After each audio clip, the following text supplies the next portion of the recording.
Well, good afternoon. Thanks so much for joining us from the Nasdaq market site right here in Times Square, New York. We have a terrific spotlight series today.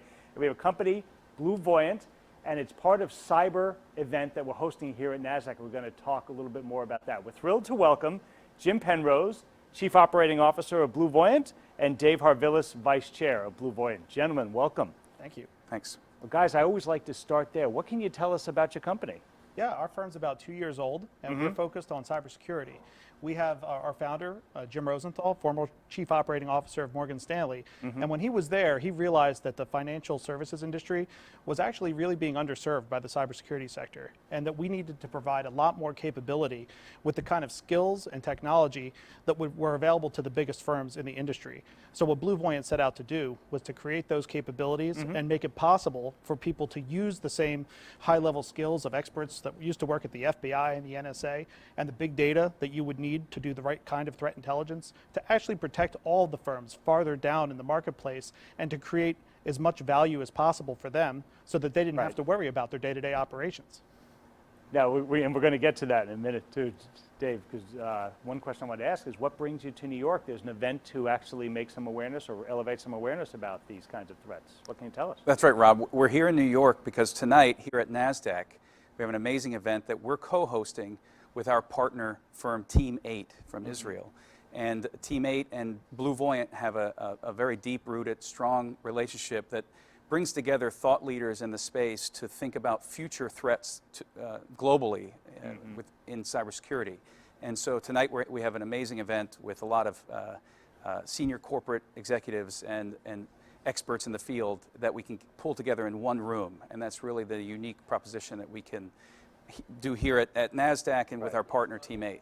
No, we love that here, gents. As a matter of fact, thought leadership, and this is a great place to do it. And one of the things we were talking about before we started was I work with a lot of companies from large to small, and they're coming around to the idea of this threat.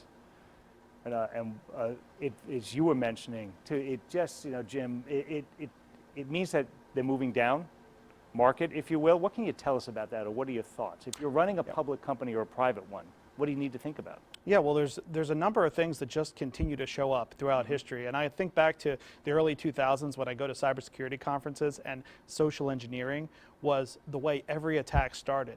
And today, when I go to cybersecurity conferences, social engineering is still the way attacks are starting, even with all the investment made in different cybersecurity tools and technology and people. So what I'd like to sort of throw out there as a concept is, how do you take the right steps to defend your business and think ahead of this instead of just reprising the same old tactics? And you have to realize that the attackers are going to start applying some new concepts, with those old attack styles. So think of like when Hugo Chavez would give speeches, right? And they'd be recorded by these, disc jockeys in Miami, right? And they would take the audio of what he said and then play it back to Fidel Castro's handlers over in Cuba. And they would actually create a conversation to the point where they would get online with Fidel Castro. Those kinds of concepts and capabilities are going to be the new technological approaches that attackers are taking and hackers use in the future to do the same old business email compromise and CEO impersonation attacks in the future. So you need to think about how do you go to the next level of defense and just not keep reprising the same kinds of exploitation of the human frailty in this space. And you got to have the right partners, right, that can recognize these things and create the level of defense and cyber security stack, if you will, to protect yourself in those scenarios. Now, speaking of partners, Dave, is that where you come in? So it's the same old thing with new methods and technologies? Partly. We also team up with Wall Street and other large private equity firms, many of which are based here in New York City. So the rest of my week will be meeting with large private equity firms to talk about how to manage risks inside their portfolio companies. And that's something that is important that, here at Nasdaq, an IPO is often an exit strategy for a lot of the portfolio companies in these firms. And managing cyber risks associated with those companies in the portfolios of PE firms, but also beyond that, and once they become public companies. The SEC and other regulatory bodies put a lot of legal. I'm an attorney by trade, so sorry for the getting. No, that's okay.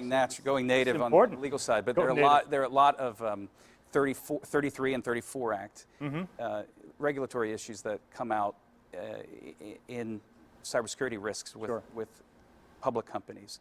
And so starting here in New York and bringing the most advanced technologies to bear to manage those risks for large private equity firms and other stakeholders in these corporations is something that resonates, I think, with folks in New York. Sure, and then for large and small, that's what Jim, you were mentioning too, the idea, what does the next 10 years look like? Yeah. From big to small, from private to public. Yeah, I think what you're going to see is this continued focus on the exploitation of trust between small companies and big companies. A lot of the companies out there that have sufficient resources to defend themselves, they're actually pretty hard targets from a cyber perspective.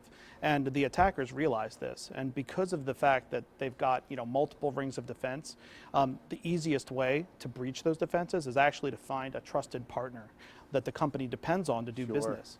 So they have to compromise, the attackers here have to compromise those trusted vendors, partners, suppliers, you name it, in order to get through and to make progress and to get to their target. So in the next 10 years, you're going to see that continue to be the primary approach that the bad guys are taking to gain access. And of course, being able to, push your perimeter out and go beyond what we traditionally consider to be the perimeter of a firm for defense, and actually look farther out there at the vendor space, at the suppliers, and to defend yourself from attacks coming through trusted vectors. That's going to be what the next 10 years holds. And that's where BlueVoyant comes in. Yes, sir. For everyone too. So last question that we also talked about for our viewers out there, they're sitting in dorm rooms or in incubators thinking about starting a career or the next great business. Innovation, technology, needs like threat assessment. What would your advice be to our viewers? Yeah.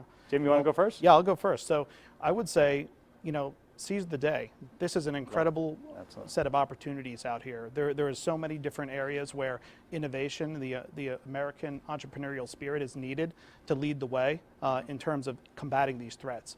And the cyber criminals, they're resourceful, and they're going to use all the different techniques that you're learning in school right now to solve the same problems that they're facing in terms of being stopped and stymied by new technology and even training that we give employees in different companies. Right. So figure out where you can plug in, where you can use your entrepreneurial skills, and then there'll be people that are interested in helping you and giving you that initial bit of resource you need to get started and to make traction. Great. Dave, some thoughts? If I were in a college dorm or in a garage in Yep. Palo Alto or here at NYU, my advice in a specific subject matter area would be to look at 5G technologies. We've fallen behind a little bit as a nation, and not only are there enormous economic opportunities in that space, but also it's a critical need for our strategic defensive initiatives to have more thought leadership and more entrepreneurial activity in the 5G space. So that would be my specific. Great specific advice. Yeah. Well, Dave, Jim, thank you so much for joining us today. Congratulations on all your accomplishments, and look forward to having you back to Nasdaq soon. Thanks, Rob. So have a great event tonight. And for our viewers, thanks so much for watching us, and we'll see you next time.